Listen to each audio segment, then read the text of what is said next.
Welcome to Ion Connecticut. I'm Mike Savino. In part 2 of our episode on disparities in the coronavirus vaccine rollout, we're taking a look at how we can fix some of those problems that we heard in part 1. And so for this conversation, we're talking with Yvette Highsmith Francis. She's a senior vice president with Community Health Center Incorporated. And so we just heard some of the issues with the rollout and the economic disparities that are coming with who's getting the vaccine. And now to talk about how we're addressing that and trying to make sure that everybody has access, we are talking with Yvette Highsmith Francis. She's a regional vice president with Community Health Center Incorporated. Yvette, thanks for joining me. My pleasure. Thanks for having me, Mike. And so I guess just first off, talk to me about Community Health Center. You are one of the vaccine providers in the state, but talk to me about how you get out into the community, how you make the vaccines available to people, some of the ways that they might be able to access it. Sure. So Community Health Center, Inc. is a statewide federally qualified health center. And so prior to the pandemic, our North Star is that healthcare is a right and not a privilege. And we've really carried that through to the work that we're doing, being a part of the state's frontline response to the pandemic. And so our mission as a federally qualified health center is to serve Connecticut's most vulnerable residents. And so we're in communities that really factor in that social vulnerability index that the state has identified.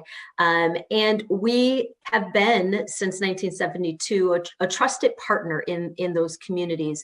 So as we did COVID testing, we knew everyone's not going to come to us. And so we deployed, several mobile COVID testing teams that partnered with the full range of individuals and organizations that serve our communities and are really looking to build upon that same strategy, organization from the grassroots community level in providing access to the vaccines. And it's multi-pronged. So some of it is having conversations with those community partners and constituents so that folks know that they're eligible to be vaccinated and where they can get the vaccine. The other is to make the vaccine available in those communities. And so knowing the really monumental task that is ahead of us in terms of being able to ensure that everyone gets the vaccine, no matter what the rollout strategy looks like on the state or the federal level. We know that ultimately everyone who wants to should be able to get this vaccine. We've approached it from a hub and spoke process, with our hubs being these larger capacity drive-through clinic locations that as of today, we will have 4 of them in East Hartford, Middletown, Stamford, and Danbury.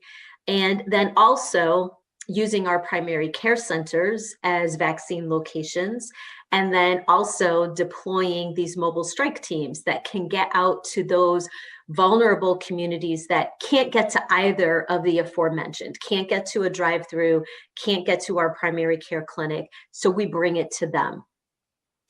And much has been made about Connecticut's efficiency with getting the vaccine out. We're in the top 5. We're approaching 20% of the population as of the recording of this on March 3rd. And yet at the same time, you look at who's getting the vaccine, Black communities, it's under 5%. It was under actually 4%. We'll be a little vague with the numbers because who knows where they'll be when this comes out. Same thing with the Hispanic community. It was under 4%, certainly still under 5%. You hear those numbers. What do you think as not only a woman of color, but, a healthcare provider, what do you think when you hear these numbers? They're horrible.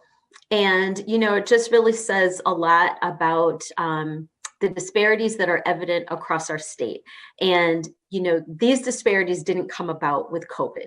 As we've been saying for a year, COVID has laid bare the existence of the structural racism that really supports these disparities in access to healthcare and in healthcare delivery services. And so as a Black woman, it's disappointing that here yet again, we're doing these Herculean efforts to get the vaccine out. And yet again, communities of color are, minuscule in terms of being able to be vaccinated. And I think we spent a lot of time talking about hesitancy, and I think that that is a part of the conversation.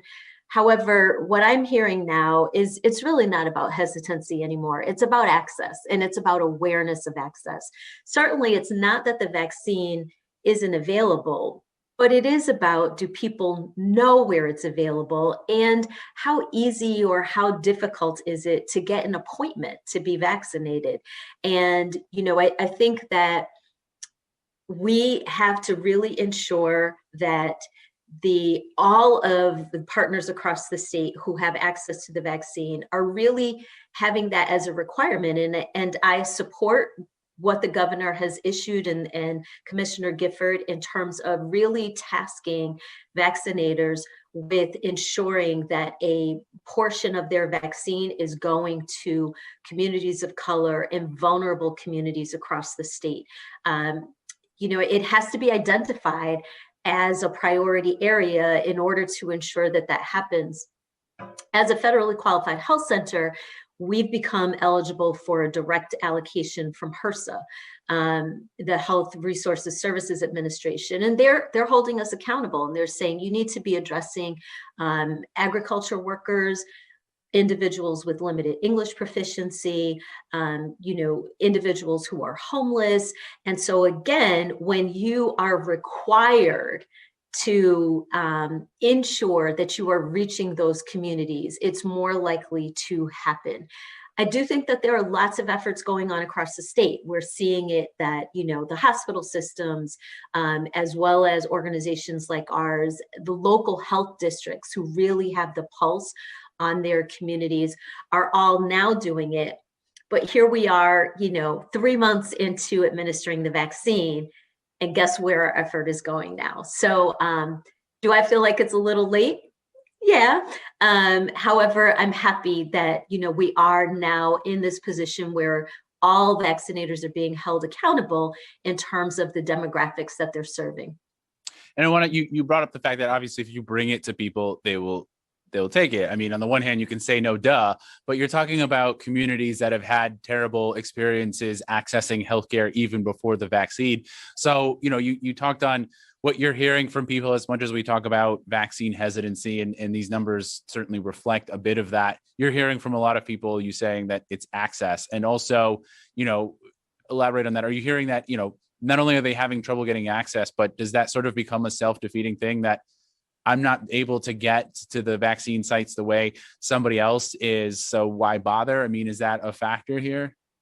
It is a factor. And really, I find this, a lot of things that we think are a duh are not so much with communities that have been marginalized and historically have not had access to accurate, clear information, and that still really exists. And so in doing this work, I can think, well, everybody knows, where you can get a vaccine, or everyone knows that you can call 211, but they don't. I spent the other night on the phone for an hour and a half with a 77-year-old member of my church, a man who retired from Pratt & Whitney, who, was civically involved and was on various boards. But at this point in his life, he's suffering from a little bit of dementia.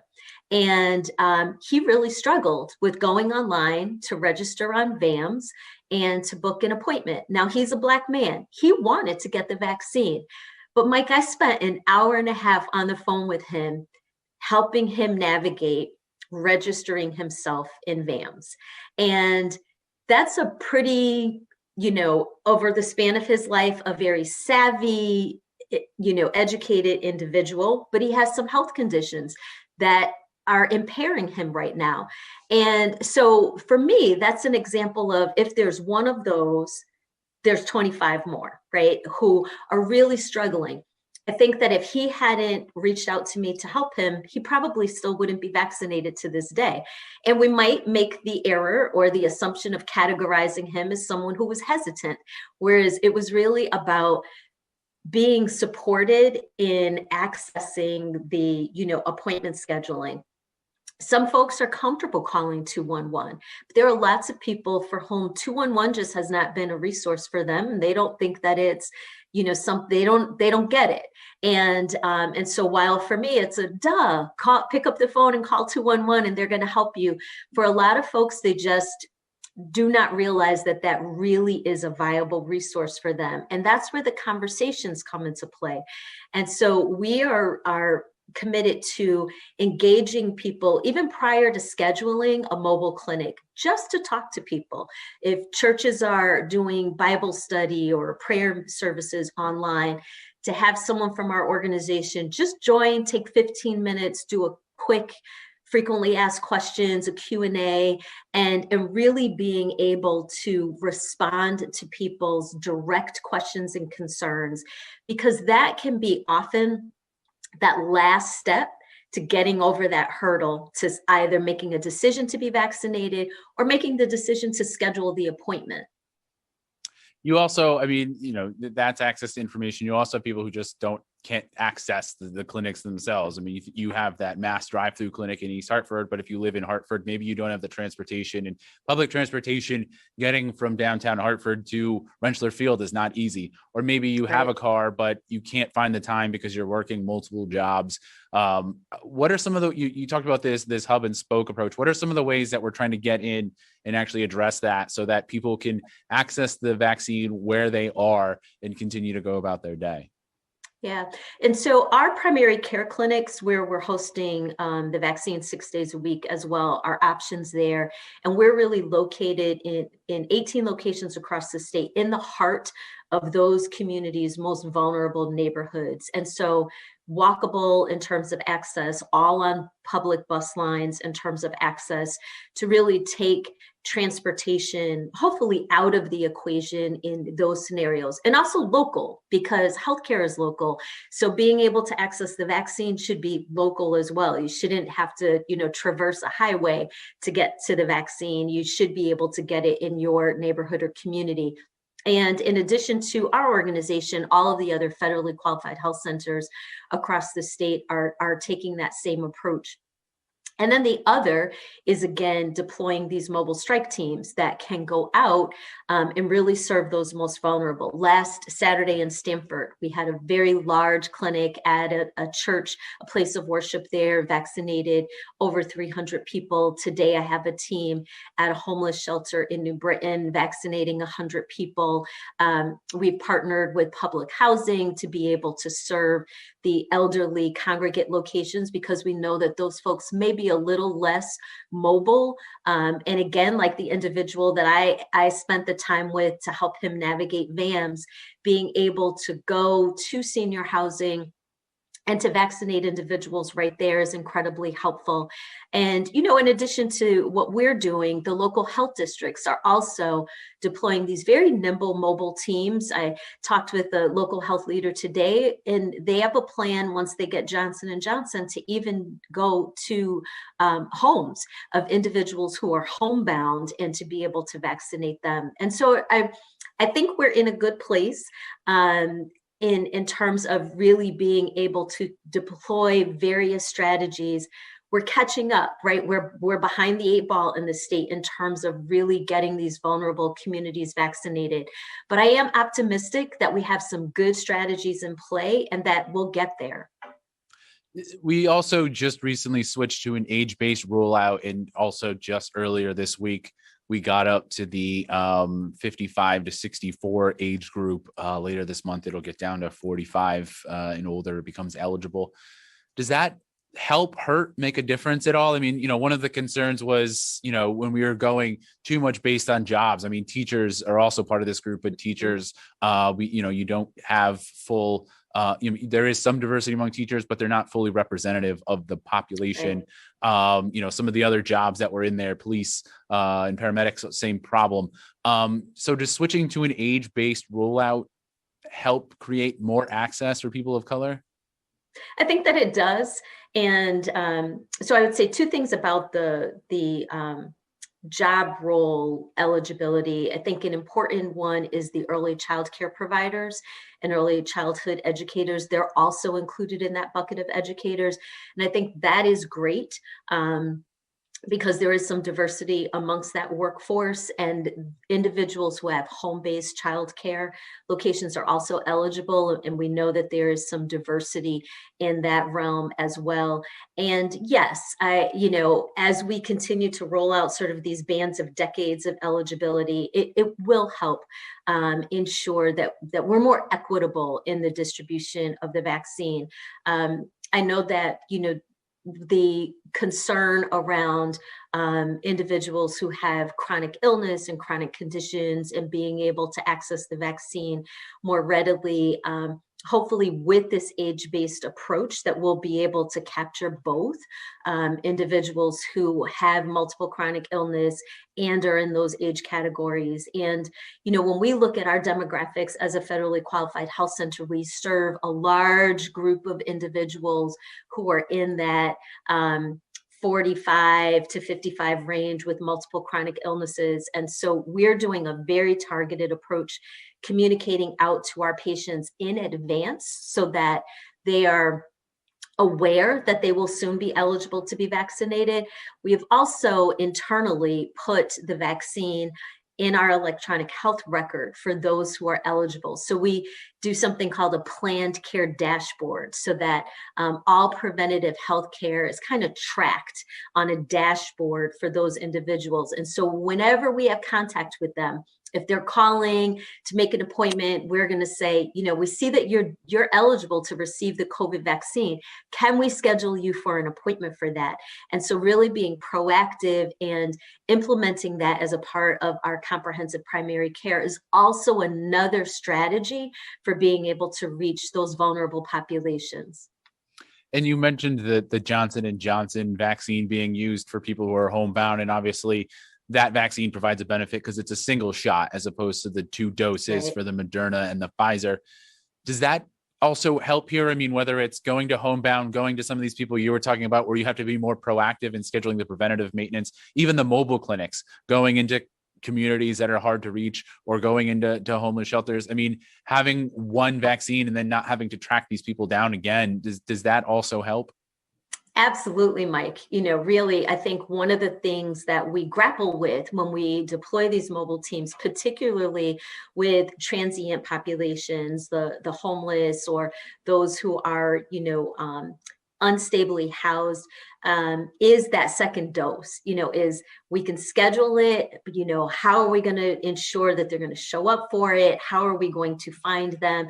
We've had some amazing partners. The folks who run our shelter support across the state are really dynamic in terms of being able to communicate with people and to have that follow-up. But just taking that off the table, requiring that second dose is going to be transformational in terms of ensuring that those really vulnerable individuals can get vaccinated and can have some protection.